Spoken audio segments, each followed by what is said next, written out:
And for everybody that's already on here, some of you may know, I know, Hannah, you do, y'all may know my dear close friend, Dr. Jessica Sharp, who are you calling? Are you joining us from Houston today? Is that where you are? I am. I'm in Okay. Houston in my little apartment. Okay. This is my whiteboard behind me.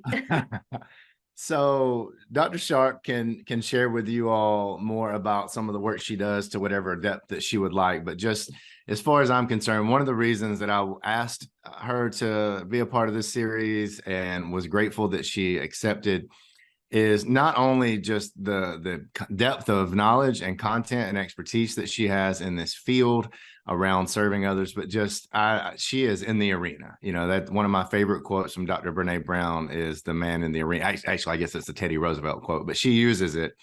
And I love doing work and getting down and dirty with people who are in that arena and serving the community along with us. And I know a lot of y'all are on this call, so I'm honored to be doing this work alongside you. But I met Jessica probably, it's been almost 7, 8 years, probably 9 years. And I don't know, it's been a while. We met at TEDx. And from the minute I met her, she hasn't stopped. Like, and I know that wasn't the day you started, but that's the day I met you. And just every time that she gets an opportunity, she pours into the lives and the hearts of the kids in Greenville and the people who are serving those kids. So with no further ado, Dr. Jessica Sharp, I'll turn the figurative reins over to you. Well, thank you, TJ. Sort of like ditto to everything TJ said about him. Y'all, sometimes I rave about TJ to people who have no, they're not even going to work with him or have no context. But I'm like, let me tell you about my friend TJ. So I will sort of say yes to TJ until the end of time. And I'm really happy to be able to be a part of this session with you all. So I'm going to share my screen.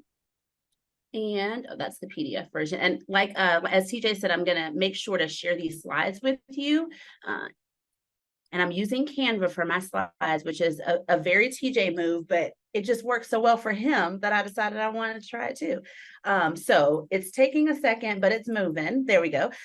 So I'm going to spend, I think what sort of the frame that I've been thinking about is I'll talk for probably about 30 or 45 minutes, but I'm going to ask you all questions and you can either utilize the chat or you can just take yourself off mute. If you have questions, put them in the chat, take yourself off mute. You don't have to save questions to the end. We will have some time at the end for a little bit more discussion, but if there's a burning question, you don't need to hold it. You can just ask me and I'll just sort of get right back on track. All right, I think there we go. Okay. Perfect. So a little bit of an outline today. I'll formally introduce myself in a second on the next slide so you know a little bit about who I am. But we will just sort of do really a very quick intro into what culturally responsive mentoring is. I won't spend a lot of time talking about why it's important, a little bit, but I sort of feel like this group gets that part.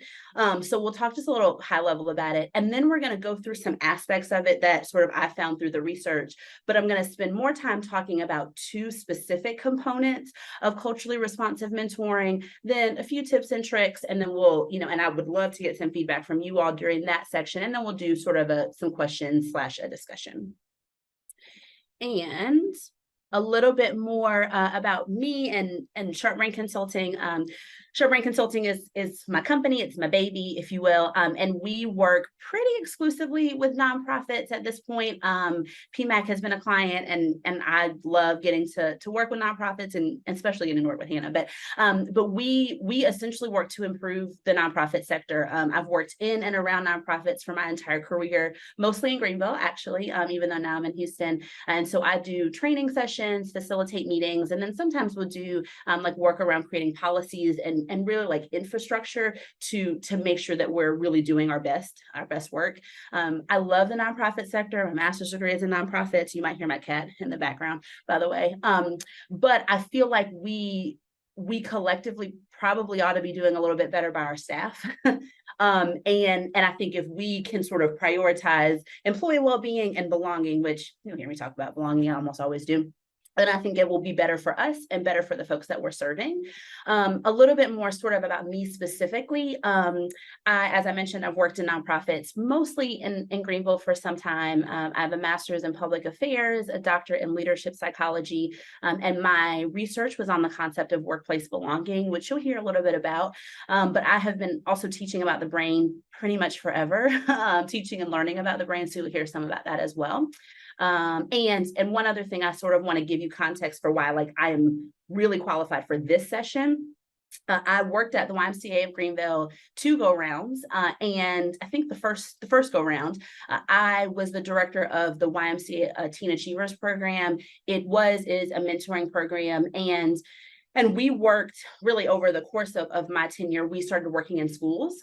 We were at Southside High School, Carolina High School, and J.L. Mann, because we knew that the young people who needed mentoring, more often than not, that the after school it wasn't really going to work for them in terms of their life, what they had going on, and transportation was a really big barrier. And so we worked with probably about 300 or 400 students. But one of the things that I prioritized then, and that you'll hear me talk, I think, a little bit about in this session, is making sure that our mentors were trained and ready to come in and support our students. And specifically what that meant is students who we traditionally called at risk, even though I hate that phrase, but they had things happening in their lives that made it difficult for them to show up at their best, right? So whether that meant they were living in poverty, they were experiencing repeated trauma, whether in school or out of school, because I don't work for the school district anywhere, so I can pretty much say what I want. But sometimes within school districts, we unfortunately perpetuate trauma, but probably a different conversation.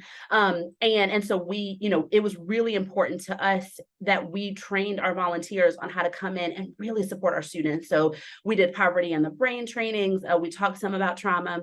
And we, at the time, we weren't calling it culturally relevant mentoring, but it was some of those same aspects of how do you come in and make sure that young people know that they are safe, right? And that you are here for them, and you're not here to sort of judge or make up stories about who they are, but you're here to support them sort of along their journey to be their best self in whatever capacity that means. So that's a little bit more about me and Sharp Brain Consulting. And so what is culturally responsive mentoring? So pretty much anytime I do a presentation, I'm such a little researcher. So I'm like, let me go and see what the research says. So I did. So on child welfare, their website, which they're really great, they have a lot of resources around foster care, but they just have great resources as well. They've both defined culturally responsive mentoring and then given us some components. So I'm going to sort of read that and then sort of guide you along a conversation around what practically this can look like. So culturally responsiveness enables individuals and organizations to respond respectively and effectively to people of all cultures and backgrounds. So it's like the definition. And funny enough, I've been using ChatGPT some, and that's a very similar definition to what ChatGPT said. I've sort of put this other piece in a box because it does a good job of, I think, breaking down what this actually means, right? So being culturally responsive means it requires having the ability to understand cultural differences, which we'll talk a little bit about, recognize potential biases, and look beyond differences to work productively with young people, families, and communities whose cultural contexts are different from one's own. I love that definition, and I love sort of how they break down some of the components. And I think that especially in Greenville and sort of the upstate, this is really important, right? Because we've got, the demographic of young people, in my experience, right, the demographic of young people that we have, and both their cultural identities as well as some of their demographic identities, unfortunately, again, in my experience, is oftentimes very, very different than the cultural identities and demographic identities of their mentors. Now, you will hear me say this at least one more time because it shows up on another slide later. I do not think that you have to have the same cultural identity or sort of shared demographic components, if you will, with somebody to be their mentor. I do not think that. But at the same time, if there is sort of a difference and a gap, and we don't acknowledge that and sort of be aware of the fact that our young people are experiencing things that are potentially vastly different than anything we've ever experienced, we might do harm. Right. So I think it's really important, regardless of whether you are actively a mentor, you oversee mentors, or you sort of just work in and around young people, to really prioritize how can we best serve our young people, and really in this context being sort of culturally responsive. So I'm going to ask you all sort of just partly a quick check-in question, but one, do you have any questions at this point? Just because, I mean, I know we just started, but I think this definition is important to understand before we move forward. And then the other sort of secondary question beyond, do you have questions? Is sort of what has your experience been with culturally responsive mentoring previous to this session? And you all can either put it in the chat, I'm gonna pull up the chat just so I can see it, but you can also, like I said, just take yourself off mute. We're a small enough group that you can just jump in.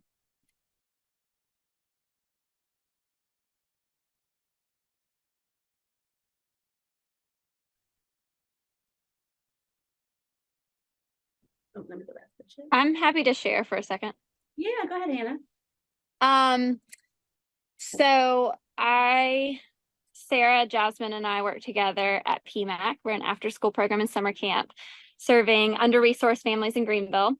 And our most of the kids at PMAC are Black and brown. I obviously am not. Before working with PMAC starting 5.5 years ago, I worked for an organization who had primarily African American students and all white staff that had no really crossover between the cultural backgrounds of the staff and the students, and a real lack of understanding and empathy and desire to learn and all of that. So from that experience and starting PMAC, we learned that we needed to come at it from a very different angle. And through conversations with children, like young children, we understood the impact that having culturally responsible mentors was already having on them at ages 5, 6, 7. We had a second grade student say to me and my husband one time, we were talking about college, and he said, well, I'm not going to college. Black people don't go to college. He said that as a second grader, but I kind of realized, wow, in his world at after school, also his school, he's seeing all of the white people in leadership that go to college, and in his family and his home life, he is not seeing that. And we had several other examples like that where they were just really powerful. Kids see, they understand, they're making those differentiations. And it's very important for us to be aware of that and try to combat that and train our volunteers, mentors, and staff. Yeah, I don't have the same cultural background, but I can learn and I can grow, and we can build bridges, and you can teach me. But yeah, I think it's so very important. I so appreciate you jumping in, Hannah, and sort of all of what you said, both like the progression of you all, and I sort of remember parts of this, but you all being like, wait a minute, this doesn't feel right, and creating PMAC really in sort of response to that. But the thing that I want to sort of pull out is that what you said is that you have seen the impact of and I mean, we call it culturally responsible, sort of whatever, but just like really like prioritizing and seeing kids, and that like little kids are noticing that. And when you said this idea of kids see and they know, even at 5, right, like what they think is supposed to happen, it reminds me of a book that I love, that TJ also loves, from Oprah and Dr. Bruce Perry, What Happened to You.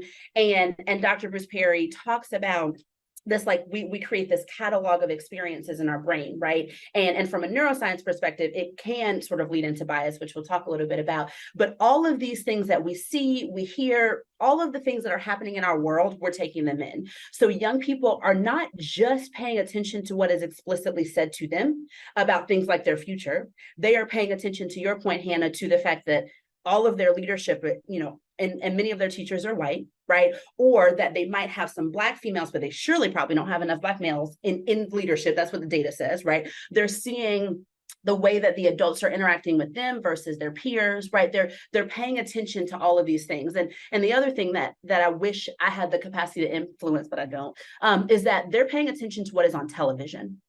And they're paying attention to both the way in which we talk about people like them, like the way that we talk about Black and brown folks. And then they're also paying attention to like what type of roles folks have. And things are really shifting TV wise. But for a long time, if you were a Black or brown child, you didn't necessarily have an abundance of affirming things that, you know, when you turned on the TV, whether it was just you listening to the TV, if your parents had the news on, or what you were watching. And all of those things sort of bleed into a young person's brain and make them think things like, oh, Black people don't go to college, right? Because no one has sort of really prioritized making sure that they know something different. So really, Hannah, you have already, you've done the work for me of telling us why this is important and the impact of culturally responsive mentoring. And so I'm going to move on in just a second. I want to make sure there's nobody else who wants to jump in, but I'm going to jump sort of a little bit into how do we practically do this? Right. So I'll pause just for a second to see if there are any other clarifying questions before I move along. I don't see anybody going off mute, but if you have questions later, like I said, just jump in. So one of the sort of, as I mentioned, there's these components, right, of culturally responsive mentoring. And I, you know, I sort of looked at a few different places, and there were a few things that pretty much came that were, you could see in everything that was talked about, you know, when I was reading about mentoring. So the first one is understanding bias. And I could talk all day about bias. I actually could talk forever about bias, but I'm gonna give you a real condensed version right now. So culturally responsive mentors must, it is not an option in my opinion, you must understand your own biases and you have to work to mitigate the impact of those biases. So I'll give you, like I said, a real quick sort of overview of bias. But if you have a brain, which you all do because you're here looking at me, but if you have a brain, you have biases, right? And that in and of itself doesn't make you a good person or a bad person. It just means that you have a brain, right? Our brain has sort of some hacks, if you will, around how to operate effectively. And so bias at its very core is a brain function that functions both to keep us safe, right? But then also to decrease sort of the number of decisions we're having to make every day. So if we have to practically and like actively think about every single decision that we make on a daily basis, our brains would sort of explode and we would be able to do nothing, right? So that's the function of bias. But the way that bias sort of manifests, I've seen it within one-on-one individual context. I've seen it sort of within groups. I have seen it within systems. You all have seen it within systems, right? But when we don't mitigate bias, when we don't contain it, when we don't try to control the impact of it, well, we have sort of what we have now, right? Where we have, you know, the thing that sort of is really present in my mind right now is we are over incarcerating Black and brown people. And it is not because we just are running around doing more things, right? It's because we have systemic bias, right? So it's sort of an example. And the reason why I think it's important to talk about it in the context of mentoring is because if you aren't aware of the fact that you have biases, and if you aren't aware of what your biases are, I can assure you it will sort of show up in how you talk to people, how you talk about folks, right? And that when you're talking to a young person, it can potentially show up in how you interact with them, but it's also things like how you talk about, you know, the people who might be in their life. I was just watching Zootopia yesterday because I'm really a Disney girl. And I don't know if you've seen Zootopia, it's on Disney Plus. It's a cute little Disney movie. But sort of at one of the threads of the story and the movie really is around bias and diversity and inclusion. But at the very beginning, there's all of these like little sort of suburbs, if you will. And they all are very segregated, right? So like all of the bunnies live in one place, right? And all these different animals live in all their own places. And because they have no sort of integration or education about the other sort of groups, the bunnies in particular, sort of the plot of the story, the bunnies are very scared of the foxes. So much so that one little bunny, she goes and she's a police officer. And she sort of the way that she thinks about foxes is such where if this were real life, she would probably arrest them more. She would probably interact with them differently, right? She would probably be less patient with them. And that's because of sort of unmitigated bias. So the thing that, and I'll talk a little bit more sort of at the end around, again, tips and tricks, but You've got to understand your biases. One of the best ways to do that is the implicit bias association test. It's facilitated through Harvard. At this point, in my opinion, it's probably the best bias assessment we have. I have a feeling there will be more over time, but that's a really good assessment to help you sort of start to understand what bias is in your own personal relationship to bias. But then the other sort of the other thing we need to do is we need to control and mitigate how bias shows up. Right. So that's one of the things that we can do around culturally responsive mentoring. And I won't spend too much more time there because I want to spend more time on the next slide. But the other sort of thing that we want to think about is reflecting on your own identity, right? Like, who are you? Which of your lived experiences has impacted how you show up in the world, your perspective, right? Why you think the way that you do, why you interact the way that you do, right?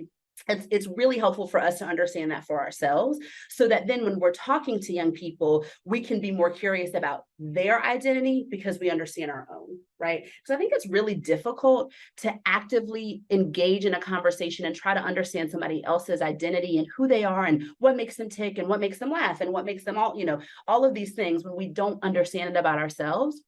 And really that's sort of a personal journey, right? Of really understanding and thinking about things like, what has happened in my life that has made me show up this way? And what are the things that feel like they are a part of my identity, right? And the things that feel normal to me, right? So these are some things that I think if you are a mentor in general, if you're human, you probably need to do these things, but these are sort of two aspects that, again, show up in the research on culturally responsive mentoring, but I just also think are best practices. I'm going to go to two more components and spend a little bit more time on those, but again, starting with understanding bias and reflecting on your own identity. The next thing, and we'll spend much more time on these two, they have sort of their own slides as well, is around improving relationships, right? The first two components were really, they obviously impact others, but they're a lot of an internal journey, right? Like when the work that I've done around understanding my biases and really checking myself to make sure that I don't let that bleed over, that a lot of that has been an internal journey, right? But these two components are very much so, how are we creating sort of relationships and spaces within our sort of mentee relationships. So the first one is creating safe spaces, and essentially you're really prioritizing your mentee's sense of safety, and I'll talk in another slide about that. And then the next thing is engaging with empathy, which I was super happy when Hannah said, when she mentioned empathy, and I sort of wrote it and underlined it, because if you can't be empathetic with your mentees, I'm not really sure you should be a mentor, quite frankly, because, and we'll talk about what empathy means and why I really, really believe that. But we've got to prioritize safety and empathy. So what is safety? So this quote is actually about psychological safety, which I can define for you in a second, but I really thought it was very good. So creating safe spaces, we thrive in environments that respect us and allow us to feel included, feel safe to learn, feel safe to contribute, and feel safe to challenge the status quo. And again, this is actually about psychological safety, but I liked it a lot for this presentation as well. So if you've heard me talk in the past year or two, you've probably heard me talk about belonging, but I'm talking about it here as well. As humans, when we come to the world, we have a few sort of needs that are not optional, right? Most of us know that we have to eat, we have to sleep, we have to drink water, right? But we have to have a sense of belonging. It's not an option. It's not a nice to have. We have to have somebody outside of us that sees us, truly sees us for who we actually are, and values us and listens to us, right? And what I know to be true, because I have seen it, I've watched it happen, is we have a lot of young people, regardless of their socioeconomic status or their trauma or any of that. We have a lot of young people who they don't really feel heard by anybody. We've got a lot of adults who we're all tired and burnt out, so we aren't at our best to serve students, right? And students are just they're not feeling seen and heard, right? And again, it is a non-negotiable. You have to have it. When the brain does not feel safe, we cannot learn, right? We cannot listen, we cannot engage. And what I think is so important, and I will be talking about this, I think, and forever and ever and ever. What I think is really important to know about safety is that the brain thinks about safety in the context of emotional and psychological safety in the same ways as physical safety, right? So I have to be physically safe. So the example I sometimes use is if I'm driving sort of down the interstate or whatever, and somebody stops abruptly in front of me, my brain, my limbic system, my back brain, I call it sometimes my amygdala, is going to make some decisions. It's going to act. And ideally, I'm going to stop my car before I hit this person. And in an ideal world, I'm going to stop before I even consciously am aware of the fact that this person has stopped in front of me, right? Because my brain is so on alert that it's making sure that I'm safe. And it's going to make sure I'm physically safe. But the brain cares deeply about emotional and psychological safety as well. So what that means is, am I safe in this group, in this context, in this classroom, in this mentoring relationship, to be honest, to feel seen, to feel heard, right? And again, if you don't feel safe, you can't learn. And specifically, when we don't feel safe, or when we even are questioning our sense of safety, right? So if I'm in a classroom and I'm not quite sure if the teacher likes me or respects me, you know, students are always like, such and such doesn't like me, right? And they believe it. And sometimes it's true, unfortunately. But if I don't feel like my teacher likes me, my brain is not focused on learning. I don't care about math. I don't care about science. My brain is like, what's going to happen? What's going to happen? Right. And is very concerned about my emotional sense of safety. And the same is so true in our mentor relationships. If your students don't feel safe, they're not going to be able to be open with you, right? And one of the ways that the research says that, I mean, in my experience, that we feel safe is through relationships. Safety and belonging have this really interesting relationship, that belonging and feeling a sense of belonging can make you feel safe, right? And so a really strong mentor-mentee relationship, when you've got you really feel like you are seeing your mentee, you're hearing them, they are able to be honest with you and share things with you, and you're able to laugh together, right? You're able to just sort of have a little bit of levity as well, because when you can laugh, your brain feels safe, because if you aren't safe, you're not going to be laughing. If you sort of can have that in and of itself can make your brain feel safe, right? We'll also talk a few quick strategies at the end. Deep breathing is sort of always a go-to, right? TJ and I are going to be talking about meditation forever in one way, shape, or form. But essentially, it's a tool that tells your brain, I am safe, because your brain is actually programmed to be running from lions and tigers and all sort of other things. So if I can sit down and take a deep breath, right, it increases the oxygen to my brain, so I can focus better, but it also is a signal to my brain, well, I'm safe, because if I wasn't safe, I wouldn't be able to be sitting here taking deep breaths. So we have to prioritize creating safe spaces with our young people. And I think one of the best ways to do that is to really prioritize that relationship and that sense of belonging, because that can be the thing that makes us feel safe. So I'm going to jump to empathy, and then I'm going to sort of pause and ask you sort of have a little discussion that are around both creating safe spaces and empathy. So I'm going to pause on the slides because I'm going to show you a video. And if you've been with me for a while, you've probably seen it. Hannah, you've probably seen this at least twice from me. But we're going to talk about empathy.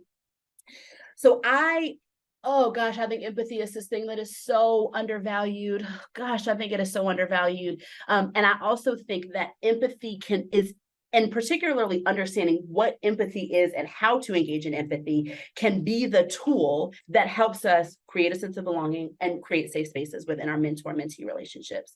So we're going to watch about a 2-ish minute video. It's narrated by Dr. Brené Brown, she's my favorite, y'all. And she's been doing research on shame, vulnerability, empathy, and leadership for somewhere around 10 to 20 years, depending on what specific topic. She's got a bunch of books. Her latest book is about emotions. It's a manual of like 87 emotions. It's fantastic. But she sort of is talking about empathy, a little bit about sympathy, but primarily empathy. And then there's sort of this visual on top of it. So we're going to watch that video, and then I'm going to head back to the slides.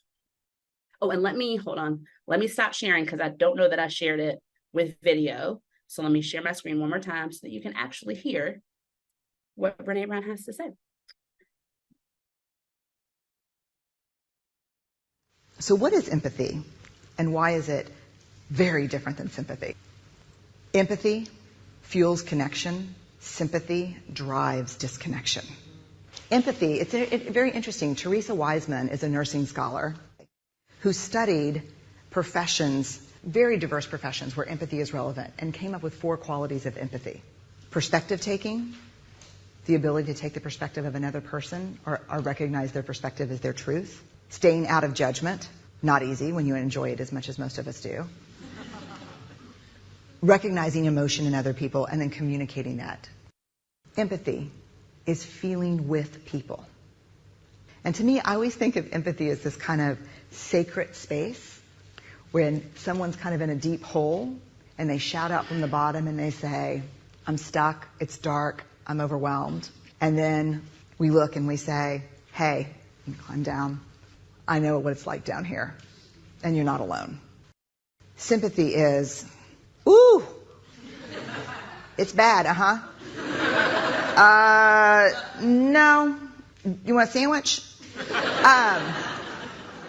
Empathy is a choice, and it's a vulnerable choice, because in order to connect with you, I have to connect with something in myself that knows that feeling.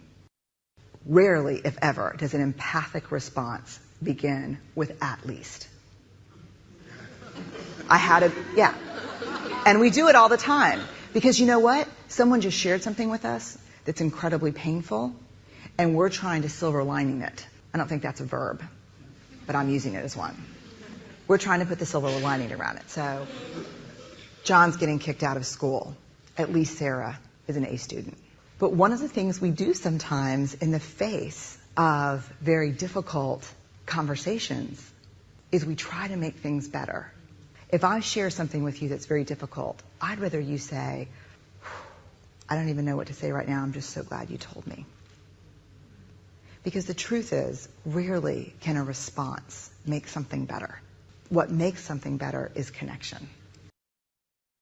So I love, love, love that video. I think it does just such a great job of making it very clear what empathy is, and sort of how to practice it. I was in my doctoral program. I can't remember why we were watching that video, but I was watching that video with my little cohort, and one of my classmates said that he felt like a lack of response, right? If somebody comes and shares something with you, and sort of that lack of like, oh, well, here's what we're going to do to fix it, or we're going to do this together, whatever. He initially said he thought, oh, I feel like that's so, that's, not kind enough to just sort of be like, oh, well, we're here, whatever. And I thought, no, because sometimes we do want a solution, right? Like sometimes we are going to people and we're like, I need a solution, I need some help. But a lot of times, and I'd argue some of the things that our young people are experiencing, there aren't easy, pretty solutions, right? And the goal isn't necessarily to fix everything, right? I mean, if you've got a young person who they have a parent who is incarcerated, I cannot fix that. We cannot fix that, right? I mean, we can keep working in the larger context of systems, but we cannot fix that, right? But what we can do is sit in the cave with them and make them know that they're okay and that they're safe. And then from there, their brain can sort of move forward in a way that allows them to feel like, this isn't great, but at least I don't have to deal with it all by myself. TJ, you want to jump in? Yeah, I was going to just share when you said sometimes we need a solution or we want a solution. One of my nieces, actually, when she was probably 14 or 15, I don't know if this was just from her soul or if she read it, but she shared a nugget with me that I use. And she was like kind of venting about her dad, my brother. And he was like, she was like, sometimes I just want them to like ask me if I want them to listen, if I want them to give me advice, or if I want them to get involved. And so I use that sometimes. Like if I'm like, I don't know what to do here. Do you want me to listen? Do you want advice, or do you want me to actually get involved? And like the power and choice that gives somebody can be pretty astounding. I love, love, love that example and that anecdote. Like and what you said at the end of choice, right? Like one, choice is good. We all want to have choice, but when we think about young people, we think about our young people, there are a lot of scenarios where they don't have choice. So if this can be one of the opportunities where we say, how can I best support you right now, right? And the other thing is for some people, whether it's young people or adults, they're not actually in the business of asking you for solutions, right? Like, and my partner and I, sometimes I'm like, hey, I just need to say words to you. I don't need you to give me any feedback, which sort of allows me to just like word vomit. And then sometimes that in and of itself makes me feel better, right? So I love that anecdote from your niece. She's a smart cookie. So reading sort of this quote, and I'll talk a little bit about the video, but this is from Dr. Bruce Perry, who is like, Brene is my girl, and Bruce Perry is TJ's guy. So I was like, I gotta have a Bruce Perry quote in here. So this quote, it's from his book, Made with Love. I think I have it somewhere over there, but it's about empathy. And it says, from birth, we seek intimate connections and bonds made possible by empathy, the ability to love and to share the feelings of others. And what Bruce Perry says, sort of written a whole book about empathy, is that it's difficult to create relationships and connections if we don't have empathy, right? And I'll in a second go through those 4 or 5 components again from Teresa Wiseman. But if we don't have the capacity to sort of feel with people, it is awfully difficult to sort of engage in a meaningful relationship. So I'm going to go back through, or go through the components that, went too far down, there we go. That were talked about in the video. So there are 4 components of empathy that Brene talked about in the video, and they are from Teresa Wiseman. She's a nursing scholar. But I will tell you, Brene has sort of added some things. Specifically, she talks about them in her book, Dare to Lead. But when we are trying to actively engage in empathy, and what I love about that video and sort of this list is it makes it actually tangible. Because if I say to you, I want you to be more empathetic, if I don't tell you what that looks like, then you probably don't really know what that means, right? And the first one is perspective taking, right? Again, taking a perspective of another and trying to understand what is the situation like from where they're sitting. And that does not require that you have everything be similar to that person, right? But when you're sitting with a mentee and they're talking to you about, even if they're just talking to you about like what they did this weekend or what they're watching or, you know, whatever they're up to, if we could just sort of sit and try to hear it from their perspective instead of only listening through the filter of our lived experience, right? So that's sort of like a critical component of empathy. Go ahead, TJ. Were you going to jump in? Okay. The next one is, I don't know if it's the most important, but I don't know, they're all important, is staying out of judgment. And in my experience, individuals, but particularly young people, they can tell when you're sort of like when you're judging them or when you're, you know, when you're not really hearing them.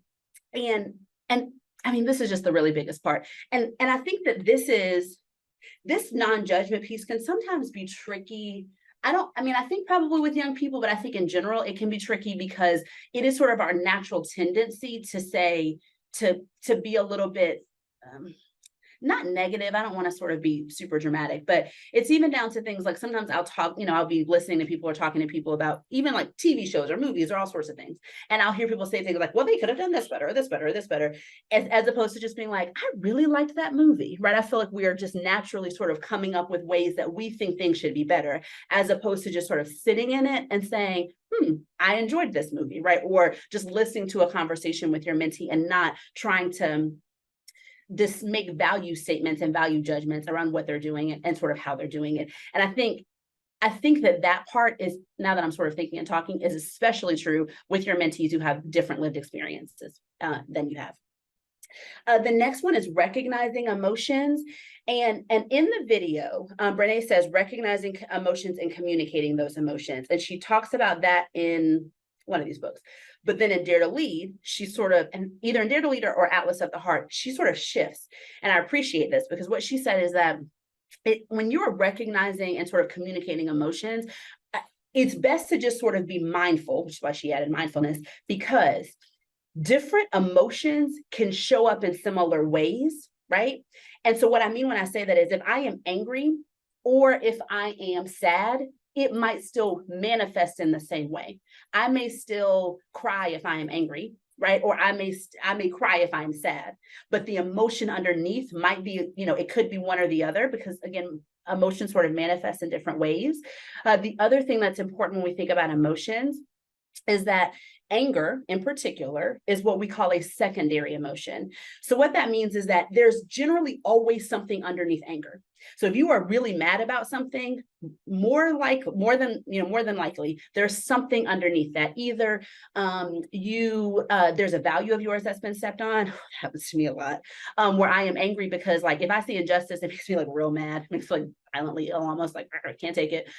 So sometimes it's that, right? Sometimes we're really, really upset and it manifests as anger, right? Inside Out, y'all, I could not contain myself when I saw the preview for Inside Out #2, the sequel. But Inside Out actually does a really good job of talking about emotions. If you've got littles, it's a good movie to watch with them.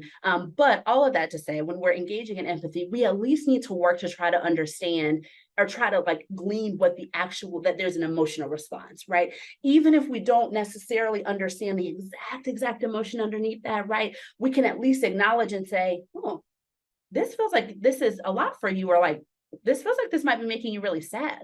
And it doesn't, you don't have to understand all of the emotions, but to try to be able to just recognize an emotional response.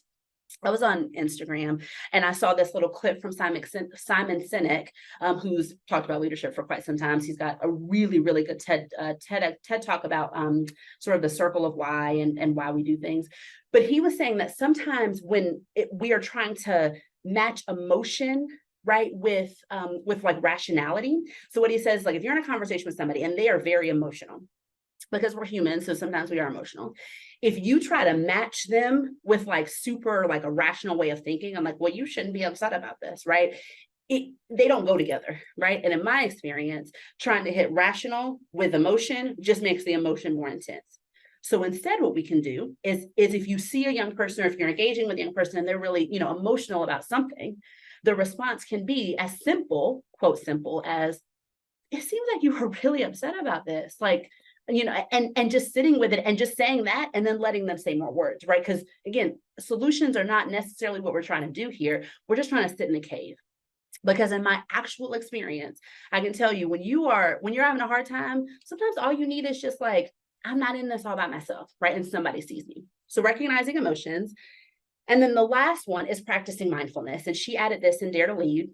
And if you want to know more about mindfulness, TJ will happily tell you. But essentially, mindfulness is just sort of like the art, the science of being very here in the present moment, which is hard because we've got the emails in the background. We've got, half of us have Apple Watches, our cell phones are dinging, we've got all this stuff happening where if you're in the nonprofit sector, you're probably overworked, you got too much going on. So it is awfully difficult to just be like, I'm just going to be here and only focus on what's happening in this moment.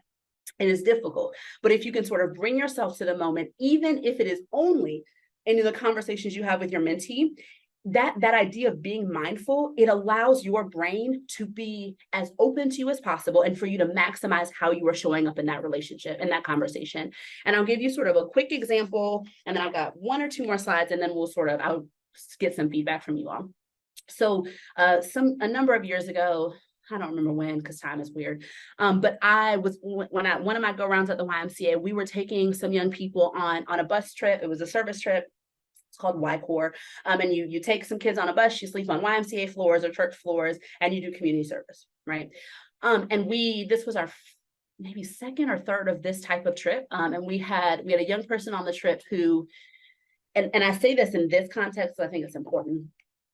He was not the traditional student who would have gone on this trip with us, in the sense that it was a youth and government trip, and a lot of those young people, we don't have as much diversity in youth and government even now as we would like, but the young people who tended to go on those sort of trips were, they tended to be of higher socioeconomic status. They weren't exclusively white, but it was a little bit more white, right? They were young people who were involved a lot in youth and government, so they did every single thing that we had, which meant they also really knew each other. But this young person, he didn't fit into those sort of traditional boxes, if you will. He didn't do a lot of stuff with us, which was fine, right? But, he didn't.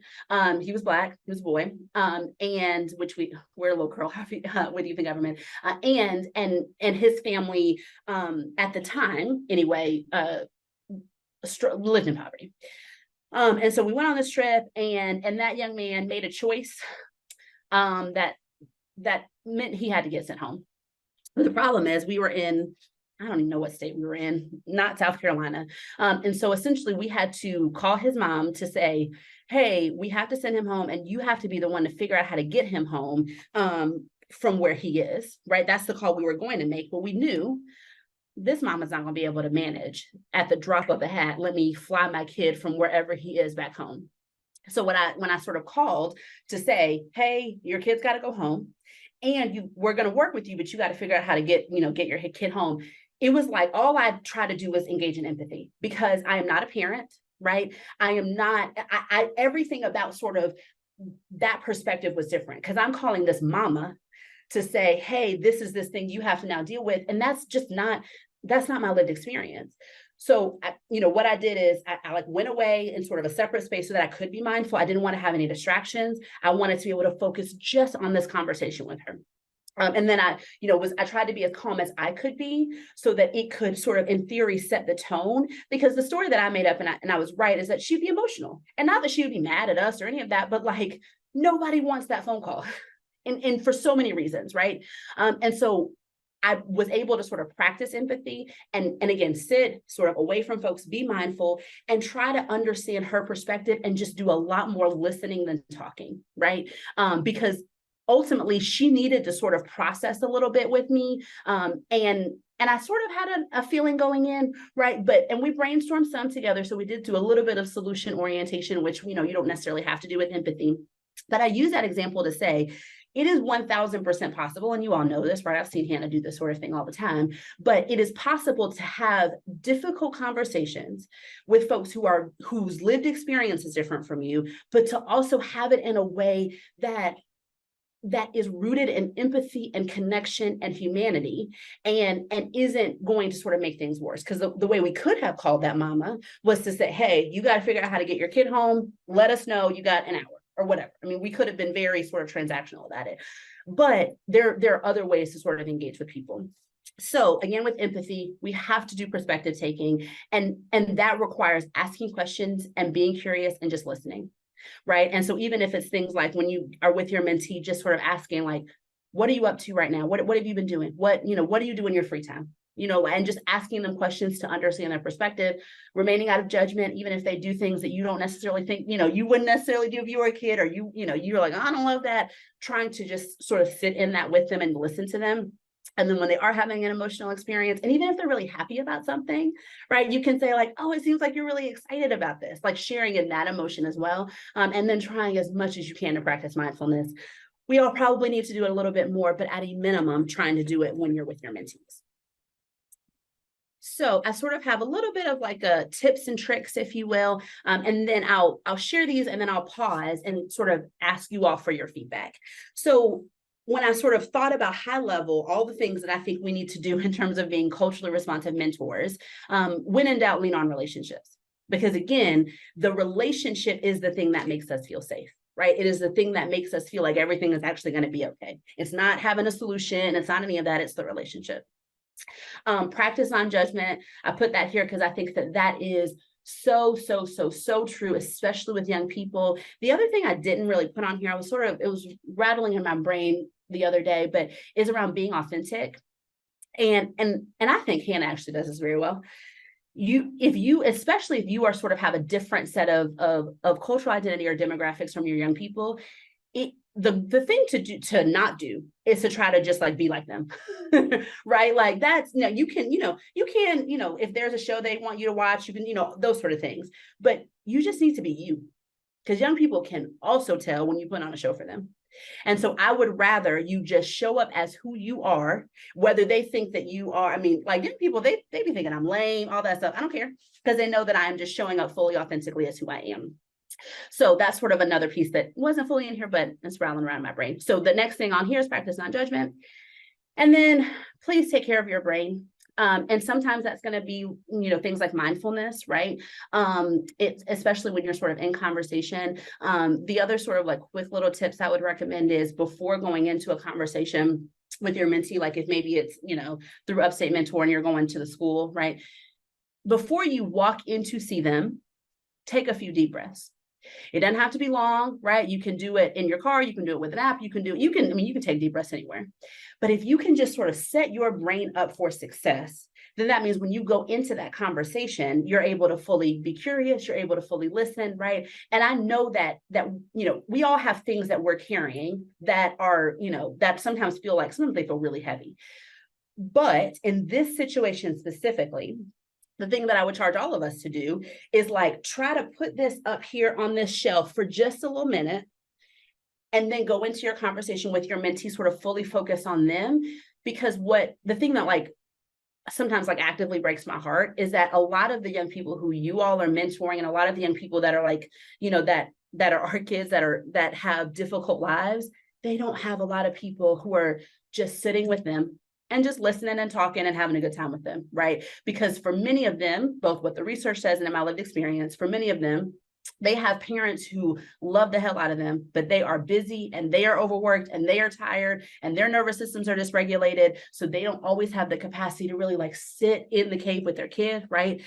Same with teachers. We've got educators who are burnout, overworked, right? So if you can be the one grown-up who just sort of sits and listens and allows a young person to just be a young person, right? And allows them to just be and share and all of what that means, like you can sort of potentially be the linchpin for this young person. The last thing I'll say before I pause is one of the things that we would talk about at the Y all the time is the importance of one non-family member caring adult.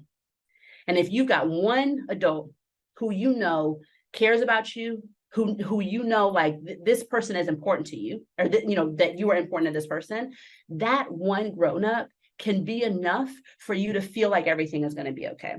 And I'm going to share one very quick story and then I'll stop and sort of ask for questions. One of the joys of my life that I got to do is be a guardian ad litem in South Carolina. It's a little bit different in Texas, so it's not nearly as like meaningful, quite frankly. But I had one of my kids, she was at Pendleton Place, and she was 16 when I got her. And I mean, when she first came into care, when I was first assigned to her, I mean, she was having a hard time. Like there were several conversations where we were on the phone and she was just sobbing, right? And I didn't have any solutions for her, right? Because she was dealing with some hard stuff. But all I did is just kept being there and showing up and just being her person.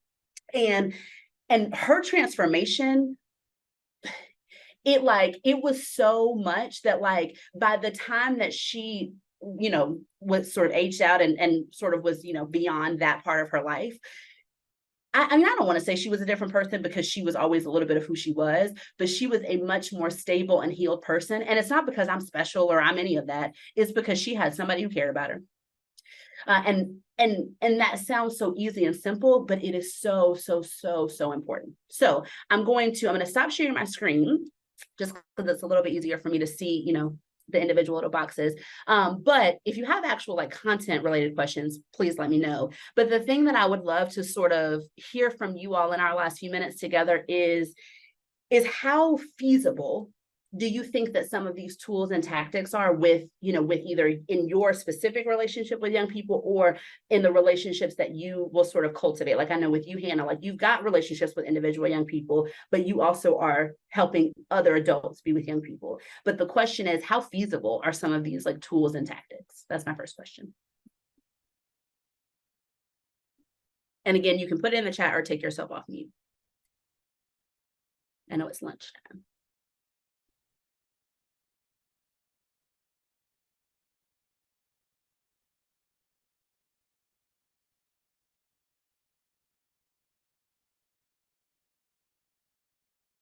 And Hannah, you can jump in if you want to, but because like I said, I don't know if everybody else is, busy, lunch, that sort of thing.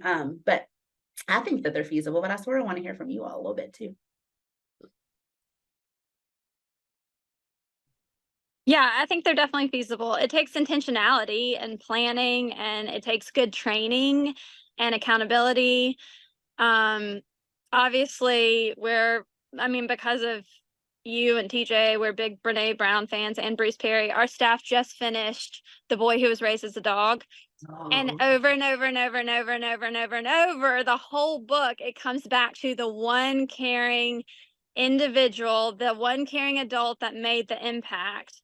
And we talk with our staff a lot about, we watched that like 8-minute Rita Pearson clip at least once a year, sometimes more. But with us doing academics as well, we say people don't learn from people they don't like. The relationship is essential. And that's foundational to anything, whether we're teaching reading and math or we are, doing more emotional, social development or mentoring or whatever it is. The relationship is foundational. So, I mean, I think all of these are very practical. It just takes time and I think like good training and prep on the part of the adult that's the volunteer, the mentor, the teacher, whoever it is. Yeah, I mean, I think there's like that's like a perfect way almost to end. But the thing that Hannah has said that I mean, certainly I agree with is it doesn't have to be really difficult to build relationships to like, because at the core of it, really all that I'm sort of proposing that you do is build relationships with the young people, listen to them, be curious, stay out of judgment. The things that, quite frankly, we want our friends to do. Like, when I call TJ and I'm having a hard time, I do not want him to be like, well, I can't believe you did this, or that's not what I'm here for, right? I just want TJ to be like, I'm your friend, it's gonna be okay, right? The thing that we want is the thing that we need to offer. But what you said, Hannah, that is the linchpin of all of this is intentionality. And if you aren't intentional about how you interact with young people and about how you engage with them when you are in the cave with them, when you're sitting talking to them, these things just won't matter, right? And so that's why, sort of almost in closing, one of the things that I think is so helpful and important to do is take care of yourself and your brain, right? But especially when you're about to go into a conversation, with your mentee, when you're about to, go sit with them, go, lunch with them, whatever it is, really try to make sure that you are at your best, because if you are, then you can be intentional. But if you are still reeling from a meeting you got out of, or anxious about the thing that you got to deal with tomorrow, or you just got in a fight with your partner, right? You don't have the brain capacity to be as intentional as you want to be. So if there's sort of like nothing else that you do beyond caring about relationships, is be as intentional as you can when you are engaging in conversations with your mentees. Because the other thing is, and particularly young people who experience repeated trauma or are living in poverty, they are aware of everything. They're paying attention to everything because it's the way that their brain makes sure that they're safe. So if you can at least just show up fully as yourself and sort of calm with them, that will be the thing that sort of helps them to move along and helps them to be able to be successful adults. So really, I mean, in some ways, that's like the perfect thing to end with is being intentional and really, really, really, really prioritizing relationships, because that is the thing that will sort of help everything else. And Hannah's put an image in the from that TED Talk, and it's a great one. I mean, I've shown it to teachers for years and years and years, but there's that great TED Talk from Rita Pierson that, I mean, just does a great job of sort of reminding us that, young people are humans too, and they want to have relationships just like we do.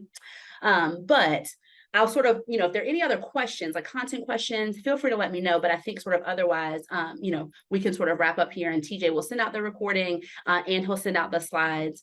And my contact information is on one of these slides, although I think everybody on this screen knows how to get in touch with me, or knows Hannah does. But I'm always happy to, to touch base about things like this. And I'm always happy to do more trainings because, to Hannah's point, we at least have to have a skill set.